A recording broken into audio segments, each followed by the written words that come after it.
All right, so we're diving into the world of incentives today, and specifically the work of economist Bengt Holmström.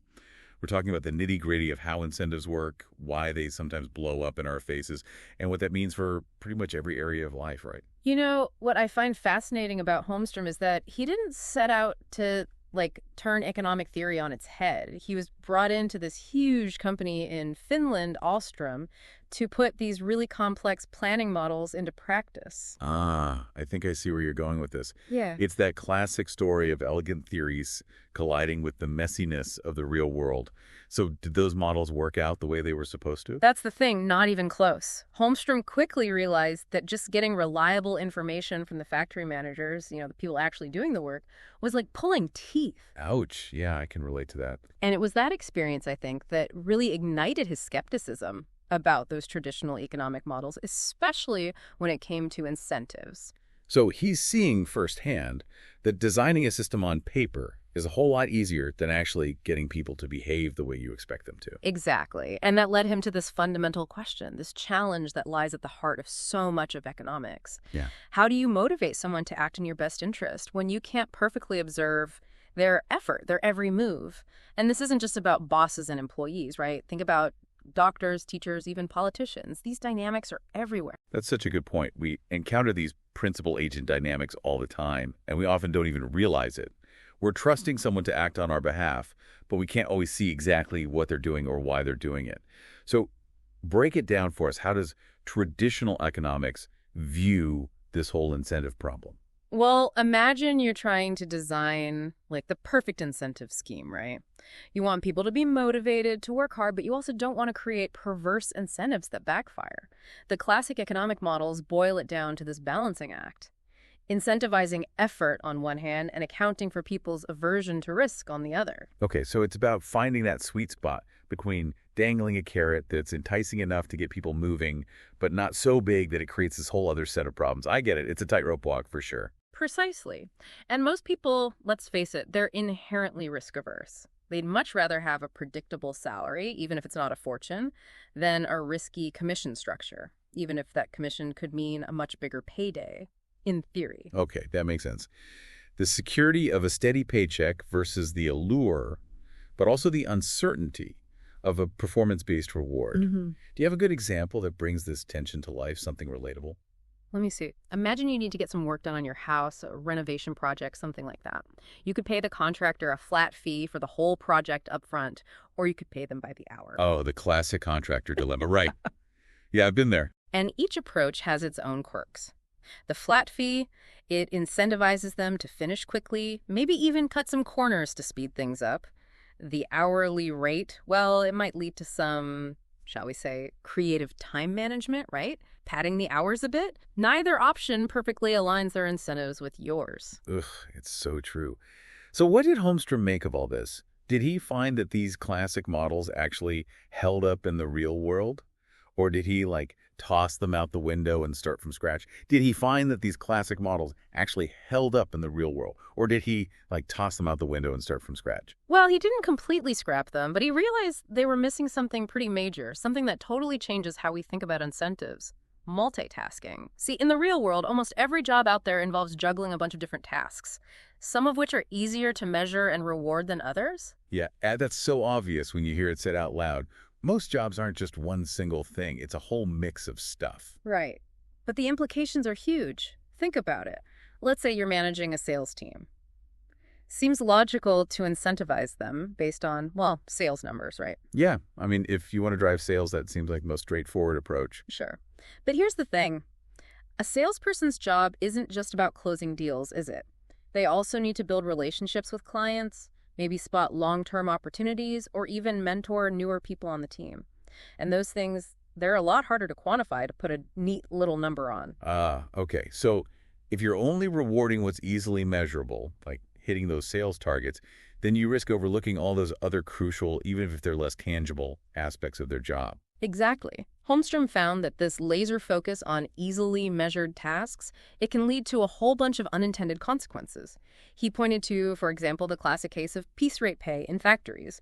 You incentivize workers to produce as many units as they can as quickly as possible, and what happens? Quality goes down the drain. Bingo.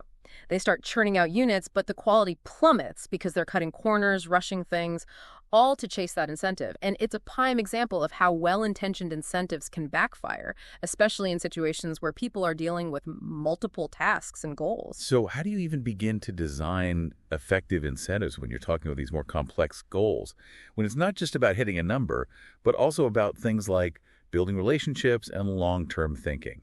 It's kind of like, how do you design a good education system, right? It can't just be about acing a standardized test. You're hitting on a really important point. You actually included something about education reform, which is directly related to this. It's the classic, be careful what you wish for scenario. Take teachers, for example. If they're only rewarded for how their students perform on standardized tests, what happens? Do they focus on teaching a broader curriculum, or do they just teach to the test? Right, and then you end up getting exactly what you incentivized, but it's not necessarily what you ultimately wanted. It seems like just piling on more bonuses or raising the stakes isn't the answer. So what other tools are out there? If you're an organization, what can you do besides just tweaking the bonus structure? Well, this is where it gets really interesting. Holmstrom pointed out that, unlike your traditional market contract, firms have a unique ability to influence behavior through other means stuff like organizational structure, job design, even the company culture they cultivate. So it's not just about the carrots and sticks, the rewards and punishments. It's about the whole environment, the entire context in which people are making decisions. Exactly. Can you give me a concrete example of that, like how a company might put this into action? Can you give me a concrete example of that, like how a company might put this into action? Oh, absolutely. We were talking about Holmstrom's research on sales teams earlier, and I think that illustrates this perfectly. He looked at companies that used in-house salespeople versus those who relied more on independent contractors. Right. And you'd think those independent reps would be way more driven by incentives, right? I mean, their income is directly tied to how much they sell. You'd think so, wouldn't you? And what Holmstrom found was that both models, they were both out there, and each had its advantages depending on what the company was really after. So if it was all about maximizing those short-term sales figures, well, yeah, the independent rep model, it often came out on top.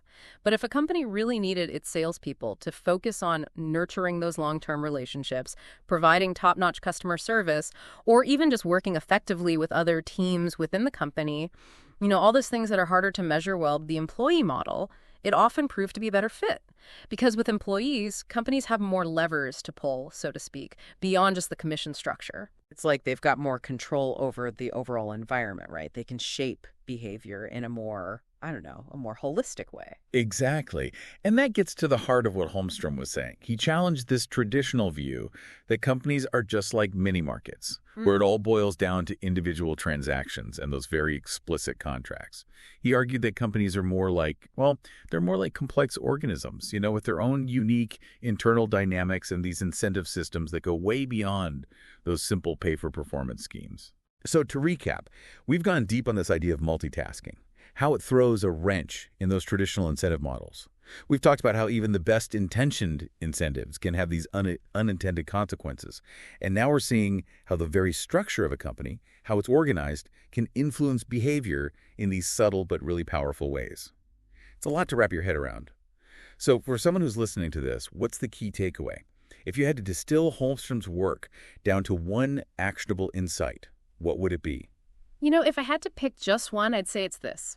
When it comes to designing incentives, context is king. There's no magic formula, no one-size-fits-all solution. What works in one setting might totally backfire in another. It's not as simple as just copying what someone else is doing. Exactly. We need to understand the nuances of human motivation, recognize how multitasking plays into everything, and really think about those hidden incentives, the ones that are baked into every system, whether we realize it or not. We need to look beyond those simple carrots and sticks. Yeah. Right? And consider the bigger picture. Yes. If we can start doing that, then we can start to design organizations and systems that actually encourage the kind of behavior we want to see. This has been a real eye-opener. I feel like I'm seeing incentives everywhere now. It makes you think differently about how we motivate people, and not just in the business world either. It applies to everything, right? Like how we design schools, healthcare systems, you name it. Absolutely. It's all connected. A huge thank you to our expert for guiding us through the intricacies of Holmstrom's work. And to our listeners, we'll leave you with this. Take a closer look at the incentive systems you encounter in your own lives, at work, at home, in your communities. How do they shape the way people behave? Are they driving the outcomes you truly desire? Just some food for thought as you go out into the world. Until next time, happy learning.